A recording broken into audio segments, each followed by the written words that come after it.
when you say like you're in the field with the troops, like you're in like combat scenarios, or you're more just like at headquarters waiting for them to come back from? All of the above. That's Just crazy. depends on wild. it depends on the scenario. So you look at what happened in Kabul, like it just went complete chaos, and chaplains were kind of thrown in that mix as well without even being told. Oh, by the way, they didn't join up saying like, oh, end up acting like an embassy at some point and dealing with this chaos. That you just don't know what's going to happen to you.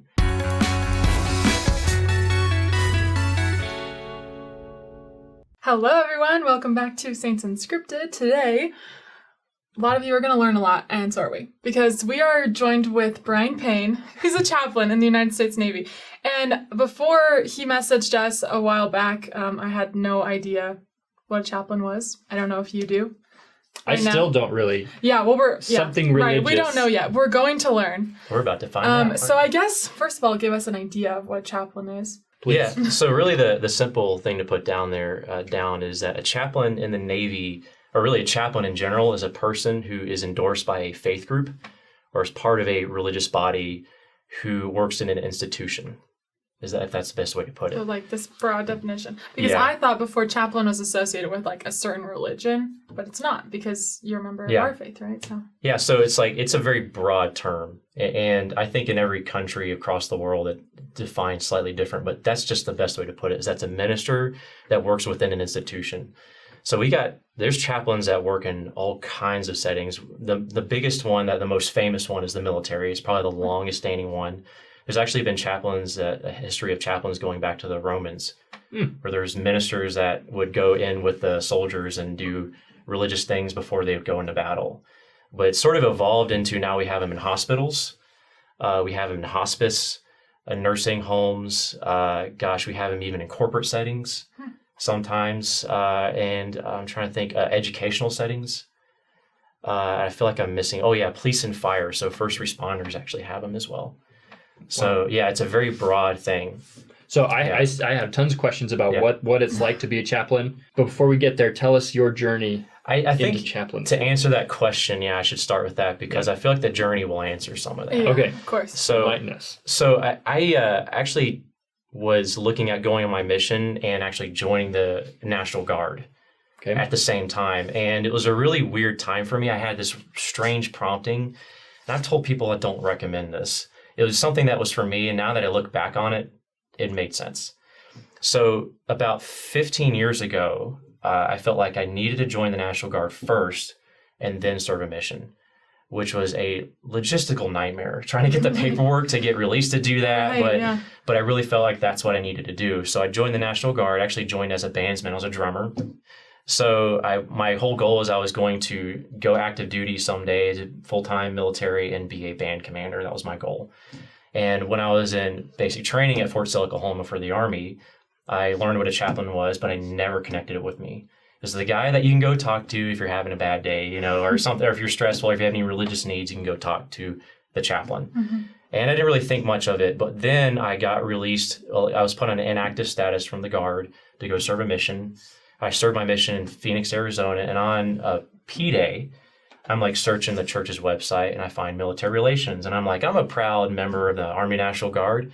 So I go click on this, and immediately, it was a huge spiritual experience. I'm like, that's it. That's the job. I don't know what this is, but I need to do that. And it got really weird after that. So my companion was a kid who grew up with parents in the Air Force. So we could actually have very fluid conversations about this. He knew what a chaplain was, and just weird things were happening. Like there was, we were actually staying in a member's home. It was one of those, like sometimes they have missionaries staying in a member's home, and went in there and we're like flipping through like BYU magazine. It was like, oh, this is weird. There's an article about chaplains. And it was just like weird things like that. And then at one point we're at a member's home and there was another article about it. And he goes, I think this is a sign. And it was just like, and things kept getting weirder like that. And eventually, to show you how weird it got, I ran into a retired Air Force chaplain and we sat down for a good hour. And it was probably one of the top spiritual experiences of my life. And he's describing what it's like to be a chaplain in the Air Force. And it was just like, this is it. Everything in my life made sense at that moment. and this is where I need to be. And it was like literally that old saying, chaplaincy or bust or something, like this or bust or whatever. Like this is what's going to happen, right? I am going to become a chaplain. And then I found out it was an incredibly long, hard road. So I was looking about a decade of education and time to get into it. Yeah. Really? Whoa. Yeah. So I was looking at the requirements, and the requirements, at least from the Department of Defense, is that you have to be endorsed by a faith group. You have to have a bachelor degree. And I really didn't do that much, only about 30 credit hours at the time. And then I had to have professional experience. A bachelor degree in anything? Yeah, pretty much. Okay. Yeah. And then, but you had to have a master's degree in something towards your faith tradition. So for Christians, that's a master's in divinity or theology. I'm like, well, wow, these chaplains are no joke. Yeah. So I'm like, well, this is going to get interesting. So, and at the time, this is actually just recently changed last year. The church, in order to be endorsed by the church, you had to be sealed in the temple. Oh. So I'm like, well, so I've got to get married. I got to get a bachelor's degree. I got to get a master's degree. So this is like a big deal. Yeah. Right. So, okay, how am I going to do this? So I ended up moving to Utah. I got my bachelor's degree in the University of Utah in music business and technology, which is a degree I had to make up. So, because they didn't offer that, but I ended up getting that, and I married my wife, Nicole, and then we moved out to Virginia on our own dime to get my master's in divinity from Regent University. And the church endorser at the time was like, well, you should go, because we actually have a BYU program for military chaplains. Not many people know this. So we actually offer a master's in religious education with a focus in chaplaincy. And so specifically for military chaplains to get onto the path for that. And then I had to get like 2 years of experience. And this really kind of gets dicey in how we do that because we don't have that. Right, you can't be a chaplain without the experience, but you can't get experience. Yeah. So the way that I've done it and other chaplains have done it is that we've gone to clinical.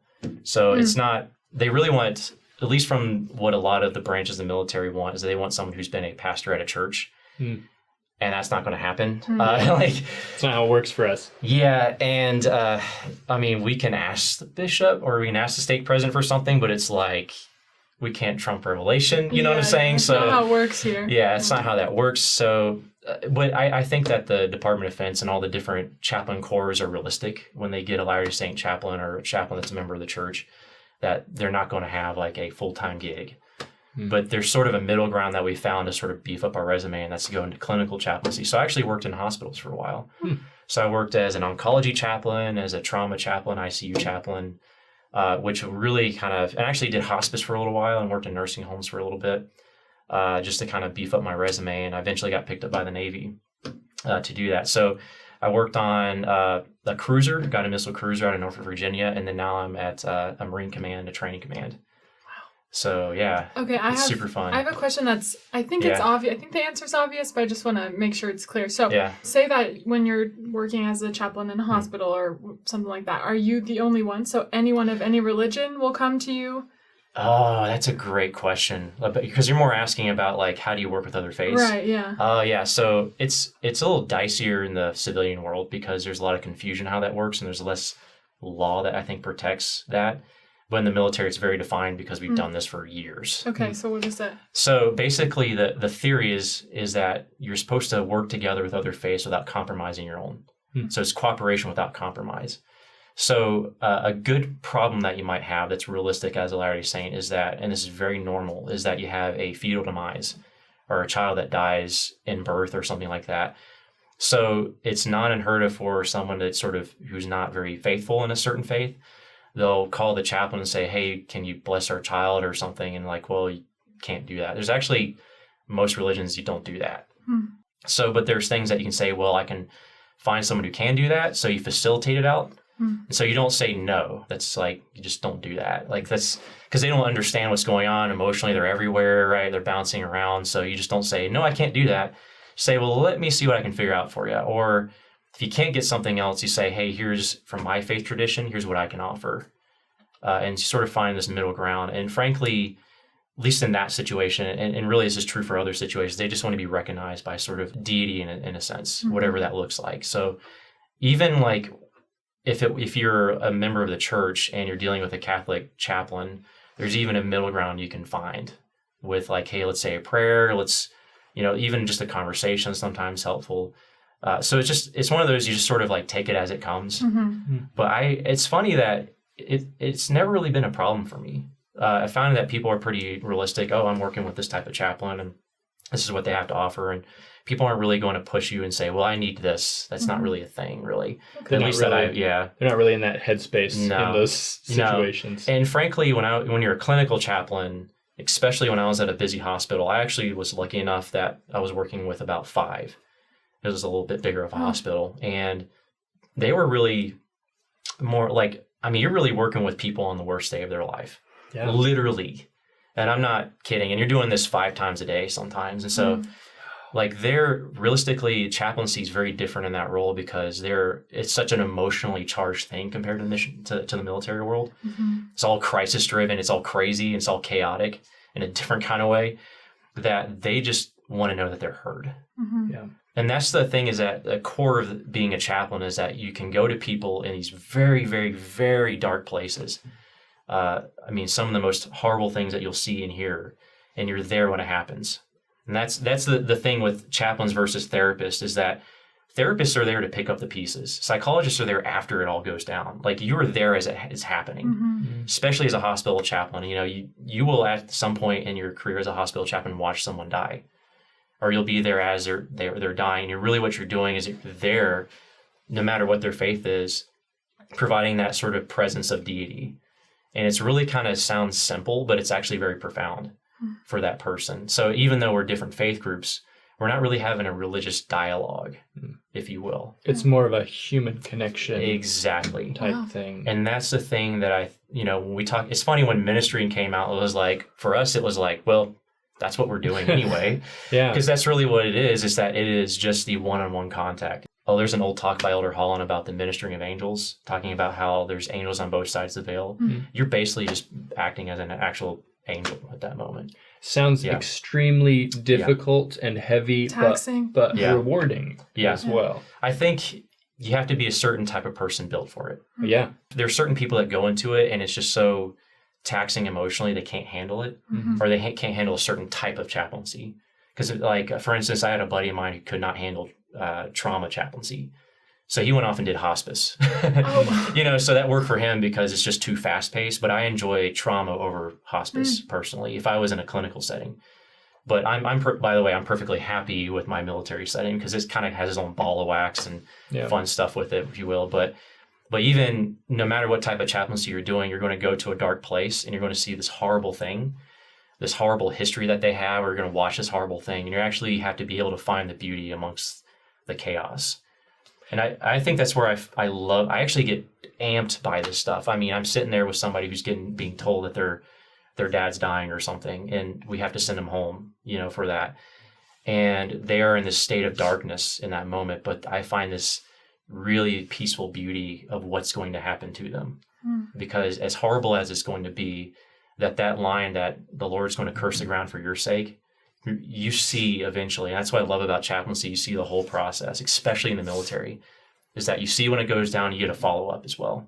What I didn't like about the hospital world is that you get to see it and they disappear and you never hear the end of it. But in military, I get to follow up with them, and you're tracking their whole spiritual progress through that, and you see their growth within that. And there's just and I get really excited because wow, this is going to be horrible, but you're going to grow so much through this horrible experience. You're going to be something different, wiser, and you're going to be stronger and have a better testimony because of that. It sounds like, because I think about, being there present for all of those dark events. And I would imagine that for a lot of people that might negatively affect maybe their faith, but it sounds like for you, it's strengthened. Oh, absolutely.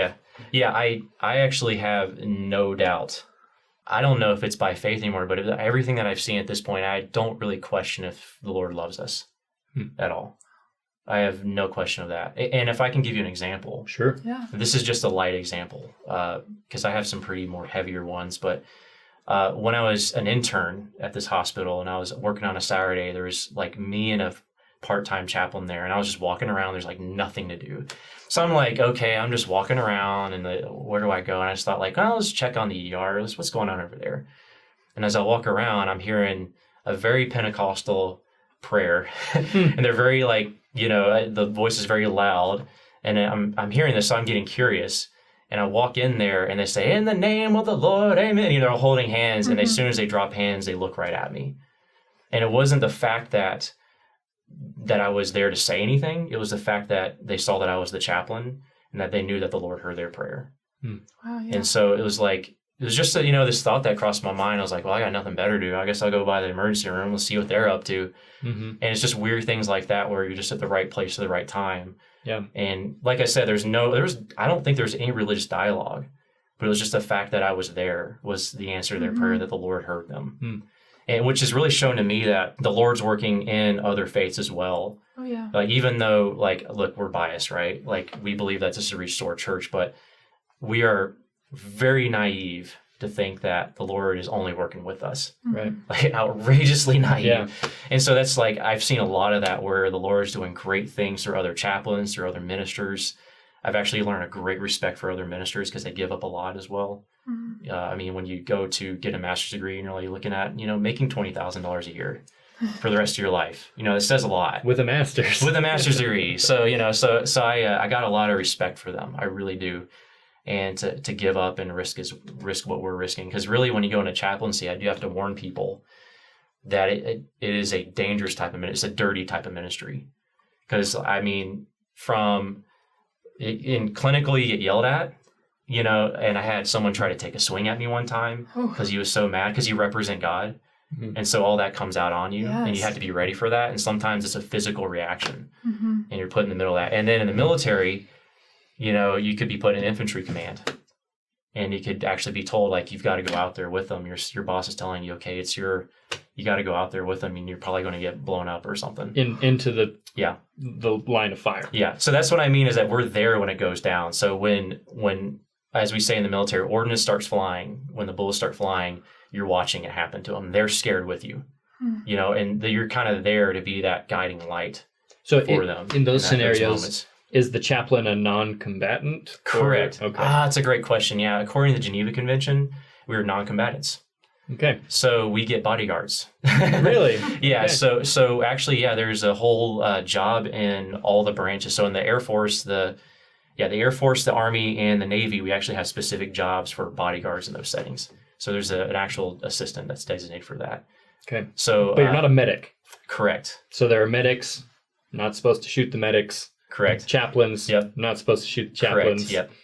Okay. But I know nothing about militaries. Yeah, but we get bodyguards. Yeah, and actually, that was funny. That one kid that took a swing at me had a feeling something was going to happen, so I just asked for a police officer to be there with me. Right. So I mean, there's kind of ways to mitigate it, though. Yeah. But you know, but that's just kind of the reality of it, is that you're a non-combatant, so they'll give you body armor, and that's it. Wow. When you say like you're in the field with the troops, like you're in like combat scenarios, or you're more just like at headquarters waiting for them to come back from? All of the above. That's crazy. Just depends on it depends on the scenario. So, because I can't really say like, well, if you join this branch, it's going to happen this way, because you look at what happened in Kabul, like it just went complete chaos, and chaplains were kind of thrown in that mix as well without even being told, oh, by the way, you know, they didn't join up saying like, oh, I end up acting like an embassy at some point and dealing with this chaos. That you just don't know what's going to happen to you. And I think that's what the crazy thing about all levels of chaplaincy. You just don't know what you're going to end up in. And so that's why you got to be kind of a special person, I think, and really feel called by it to do this, that you feel like that the Lord is leading you to do this. But because I think the most important thing, you'd have to be a little bit brave, mostly to go into dark places, but also to take some level of risk. Because I mean, I'll be honest with you, I didn't know I was going to end up dealing with a pandemic situation. Yeah. And because I did have a medical background in chaplaincy, I was told my boss, like, yeah, I'll go visit those who are in ROM. The next thing you know, I'm like, I just walked in a room with someone that has COVID. And we didn't know like what the repercussions of that was. And I was like kind of freaking out after that. But I was just like, well, I'm really an idiot for doing this right now. But you know, so that's the kind of the thing, is that you have to be brave enough to do that kind of stuff. But there's been beautiful moments from doing that as well, because a lot of the military chaplains, not all, but some have had stories like myself where you are the only person that they'll let you into their, like they'll barricade themselves in a hotel room or something like that. And they're the only person that'll let you in. And so like, and you're there by yourself, and this really sort of, you know, there's times that like, I can even think some of my colleagues be like, don't do that. You know, this is just like, it's a boundary issue. You know, like, no, it's like, but that's what you do. You go in these really strange scenarios, and you're the only person that they'll talk to. And that's how much trust you get from some of these guys too. Yeah. It's just wild. Yeah. Not gonna lie, chaplaincy is a lot crazier than I expected it to be. Oh, but it's so fun. That always if you're called to it. Yeah, it's so rewarding. It really is. And like, it's just every day I do this, I'm just like, man, I'm totally built for this. That's good. Because it really does take a special person to do this, I think. Yeah. And you were telling us before we started filming that like you felt called to do it. You have to be called. Yeah, and that's the thing is when I was looking at the website and when I talked to that chaplain, it was like I just knew like everything in my life made sense. That's the best way to put it. Because I was put in positions where I was working with other faiths at a very young boy. Like I fell into a boys choir for heaven's sake. And, we actually toured through North Carolina, like going through different churches and stuff. And I learned about all these different faiths. And I really was like, oh, wow, these guys have like some cool stuff going on. I didn't realize we were that similar. And, it was kind of cool to learn all this stuff. And just like, I just realized it was things like that where it was like, oh, like everything I've done has led up to this. Yeah. It's crazy when life does that. Yeah. I've got to ask, and maybe this is too personal of a question, so if it is, don't answer it. But I imagine that a lot of chaplains have their own therapists? Yes, I do have my own. And is that a blessing? Yeah. I imagine, just considering what you must go through on the day-to-day. Yeah, everyone should have a therapist. But so that's kind of my theory on that, though. But there are certain things, and it's not all bad things. There are times when I have received secondary trauma from the situation. Yeah. I bet. That I have actually am in a sort of state of awe. Mm-hmm. But because of the confidentiality of the sacred space that I'm in with these folks, I just don't want to blast it out there. Sure. So, and that's sort of a huge trust that we have as chaplains. I don't really care which form of chaplaincy you're doing, is that you don't want to go home and just be like, hey, guess what happened today? Mm-hmm. But I've got to tell somebody this, just sort of the beauty of the story and just the horror of it at the same time. And it's a weird mix, but there really is this sort of like spiritual experience of going through that. And sometimes I have to go to other chaplains to do that, or I have to go to someone I can trust with like my therapist, to sort of like, wow, like just be in awe of what's happened and what I've witnessed. And sometimes it's just like, I feel so blessed to be there, but I've got this story to tell, but I can't tell it. Yeah. And I think that's sort of the lonely part of it. And that's why you need a therapist, I guess. Do you keep a journal? Are you allowed to? Yeah. Okay. Yeah. But I don't know. I keep a journal for different things, I guess. Sure. Okay. So just a question that I've kind of had as you've been talking. Is there like a uniform? Like, so, or is it different depending on when you were more like in the clinical and now in the Navy? Oh, yeah. So they can recognize you. I'll be pretty broad in this. So like in the police world, it's kind of fun. So some police forces actually wear the police uniform. Oh. So, but they'll have like some sort of identifier, like a cross or something that says chaplain. So in fact, I think it was Virginia Beach had like this like big, like the uniform said on the back, chaplain, like in huge letters. When I was in the hospital, we actually had like a regular badges like the doctors, but then we had like this extra badge that said chaplain on it. Okay. So every hospital handles that differently. Every kind of part of the world handles that differently. I think I actually know some people who worked in corporate settings and they'd go to like construction sites and they had a hard hat that said chaplain on it. So it's usually just saying chaplain somewhere. Yeah, something. I was imagining to like them, like the black suit with the little lights. So in the military, we just wear the uniform like everybody else. But the big difference, like you look at the Air Force ones, they do have it. Air Force and Army have it on their, like up here above their Navy or U.S. Army or whatever, Air Force. For the Navy, you have it on right above the rank in the middle. And then I'm with the Marine Corps, so I actually wear the Marine Corps uniform, and we have it on the collar. So people know it's like, oh, there's the chaplain. And it's kind of a cool role, though, because we get treated differently because, especially the Marine Corps, treat us special staff, like the doctors. So it's not like they're expecting us to like lead the same way that the other officers are. In fact, I even heard certain naval officers saying, look, I've got plenty of naval officers here. I need a chaplain. So they don't want us to function like them. They want us to be different. So that's kind of why they treat us differently. Like our role is just ministry to provide, like, because here's the thing, I didn't say this part, is that we're there to provide our religious resources. So I'm here to provide all my services as a member of the church.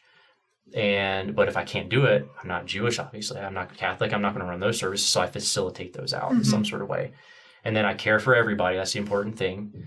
And then if I find issues, I can advise the chain of command on that. So if I'm seeing like patterns of like certain abuse within a certain section, I can go to the command saying, hey, I'm like seeing this issue kind of arising. Like my kind of joke is that, if I'm in a counseling session and I hear like everyone saying, man, we just don't get enough Twinkies for breakfast or something, I can go to the sergeant major and be like, hey, so I kind of heard this thing, this pattern. And so I advise you to do this, so I'm not telling them like, well, Private Snuffy told me this, it doesn't work like that really. But if I see patterns, I can advise the chain of command on that. Cool. So, yeah. Are you trained militarily with weaponry basic and training combat and things like that? So, no, officially. What we're trained to do is sort of understand the culture we're in. Okay. And really, any chaplain, when they get put in an institution, you try to learn everything you can about the culture. So we sort of incognito learn about all that. So we go in there and learn about what weapon systems they're using, how they do their job, sort of do what we can to experience the job.